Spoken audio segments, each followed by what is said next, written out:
Ayan, shout out sa ating lahat. Magandang umaga, gabi, tanghali sa inyong lahat. At andito na naman tayo muli sa ating pag-reaction video. At bago ang lahat tayo ay muna mag-shoutout sa founder ng Kalingap na walang iba kundi si Kuya Bal Santos Matubang, Kalingap Rap at si Ate Edna Vlogs. At shoutout na rin sa aking mga kasamahan dito sa Kalingap Strikers na walang iba kundi si Ate Glo, Cell TV PH or Cell TV Official. Dalawang account yan niya. Kabergs TV, Hasa 26 TV, Maria Ligaspi Vlog, Ermagalo Mix Vlog, Silina Barbosa Official, Jacqueline Ducusin, at ang inyong lingkod. Yan, shoutout. At shoutout na rin sa President ng President na walang iba kundi si President Berador. Yan, shoutout sa inyong lahat dyan. Pilipinas, magandang hapon. At andito balik tayo sa ating pinaka-thumbnail. Tungkol ito sa comments ni Vincent Calyada doon sa live kanina ni Sir July Paunel. Credit kay Sir July Paunel. Nakuha natin ito, nakabidji lang tayo at nakuha natin itong komento ni Vincent Calyada. Kaya andyan nakikita natin sa ating pinaka-thumbnail ang komento niya doon sa live. Kaya dyan sa thumbnail natin, ang naka-caption ay The Who. Abangan ang spokesperson ni Vincent Calyada. Yan, sa ibaba naman, aminin na lang natin, aminin na lang kung ano ang totoo. Yan. At ilabas natin dito ang Rachel. Hindi siya dito connected dito sa ating pagre-reaction. Wala tayong doon. Wala tayong problema doon sa ginagawa niyang pagpunta dahil alam naman nating lahat na scout niya yon at pangalawa, nakikiramay. Yan, ilabas natin ang pagpunta niya doon sa Rachel. Kaya yan, basahin natin ang komento niya doon sa live ni Sir July Paunel. At dyan tayo kukuha ng ating sariling opinion. Sabi ni Vincent, shout out Sir July, tahimik muna ako, may magsasalita po, abang na lang po yung mga perpektong tao. Yan, mag-abang na lang daw ang mga perpektong tao kasi mayroong magsasalita. Kaya tinatawag ko dyan, The Who, abangan ang spokesperson ni Vincent Calyada. Yan, pero kailangan pa ba na mayroong magsalita, Vincent? Ang atin doon, yung tungkol kay Rina. Yung tungkol kay Rina. Yun ang pag-usapan natin. Yung pagpunta mo naman doon sa na-scout mo, ay walang question yun. Walang question yun. At imposible naman na babalik yun ang Kalingap. Masaya sa kanilang community. At isa pa, kung mayroon mang issue sila doon, sa kanila na yun. Diba? Kaya hindi yun babalik sa Kalingap. Kaya dito tayo kay Rina. Kaya Vincent, yan alam mo naman, wag mo nang buhayin. Wag mo nang buhayin yung matagal na issue, matagal na pangyayari. Tingnan mo ngayon, nagkakaroon na naman ng panibagong issue, mainit na issue. Kaya yan na nga, hindi na magkamayaw yung Rina's community. Huwag kang magpagamit at huwag mong yakapin ang mga yan. Alam namin na may connection ka. May connection ka sa kanila. Ano ang ginagawa mo? Ano ang ginagawa mo? Tama ba ang ginagawa mo? Na anytime na pwede kang utusan nila ay magagawa mo dahil nasa loob ka ng kalingap. Ganun ba yon? At alam nila kung ano ang galawan ng kalingap. Tanong ko lang naman sa'yo, kasi mahirap yun eh. Nasa loob ka ng kalingap, tapos andoon ka rin sa kanila, may connection. So ano ang mga galawan sa loob ng kalingap makakarating sa kanila? May posibilidad makakarating sa kanila. Bakit? May connection ka sa kanila eh. Hindi mo pinutol. Hindi mo pinutol yung connection mo sa kanila. Dahil bakit ko nasabi, Vincent? Ikailan nga lang, di ba may vlog ka na nagbibigay sila sa iyo ng pantulong.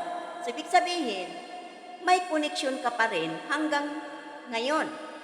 Plus yung post mo doon sa Facebook, kaya lumugar ka kung nasaan talaga ang puso mo. Lumugar ka kung saan yung mas priority mo, mas mabigat sa puso mo.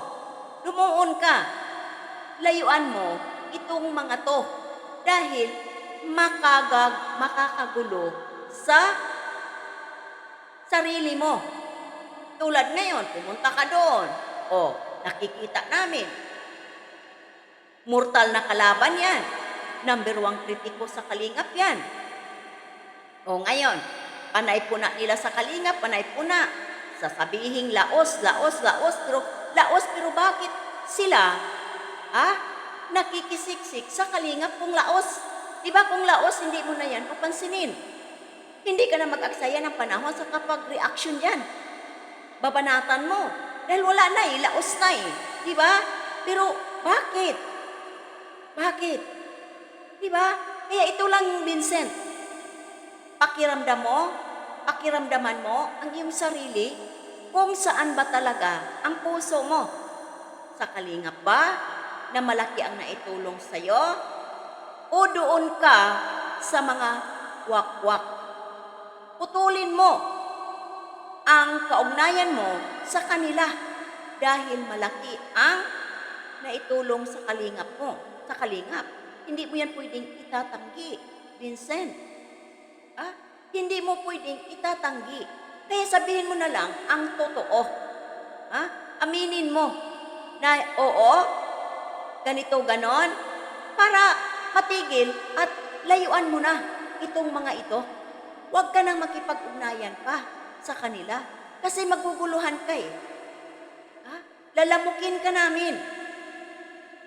Kasi nga, yan ang sinabi ko nga Number 1 na kritiko ng kalingap yan. Number 1 na kalaban ng kalingap yan. Mula nang nawakwak, mula nang dumapo sila kay Rina, nung panahon na si Rina nasa kalingap pa, hanggang ngayon, walang katigil-tigil itong grupo na ito. Pero bakit hanggang ngayon, may connection ka pa sa kanila? Kung talagang taos puso mo, ang taos puso mong minahal ang kalingap, iwanan mo ito, layuan mo itong community na to. Dahil maraming nagmamahal sa'yo dito sa kalingap.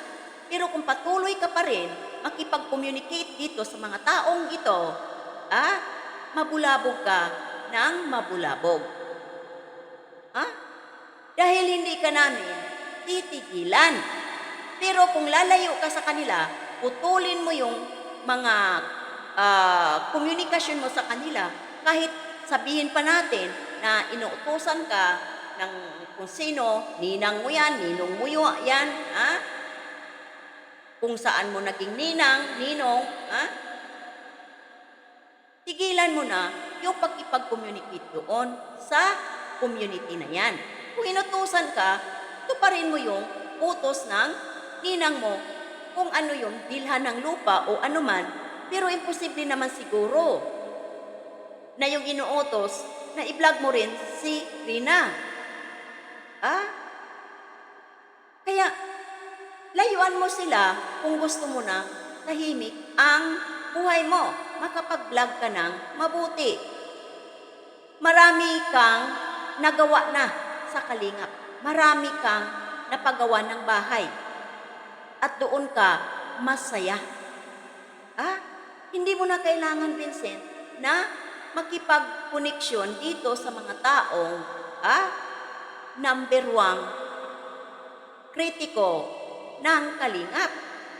Ah, alam ng lahat yan at siguro alam mo din yan. Ah, kaya tigilan mo itong mga ganitong ginagawa. Dahil magulo eh, magulo. Simula nung post mo. Sa totoo lang, wala kaming pakialam doon sa pagpunta mo kay Rachel. Dahil karapatan mo rin yon. Dahil scout mo yon. At yung dalaga, rumispito. Dahil totoo naman. Di ba? So, walang ano yon. Walang question yon. Ang amin dito, yung mga taong ito, nakipag-communicate ka. Ha? Nakipag-communicate ka. At hindi mo na kailangan na may spokesperson ka na mayroong magsasalita, in behalf sa'yo. Sabihin lang natin ang totoo. Yun lang yun.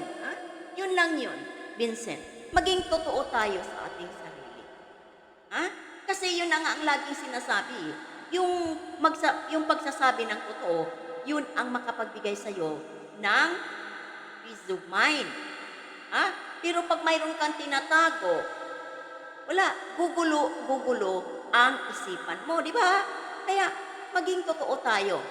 Sabihin natin ang totoo, na ito, ganito, para tapos at matahimik. Di ba? Kaya hanggang dito na lang tayo. Huwag nating kalimutan, mag-thumbs up please. Maraming salamat and God bless. Sabihin na lang natin ang totoo, Vincent. Yan!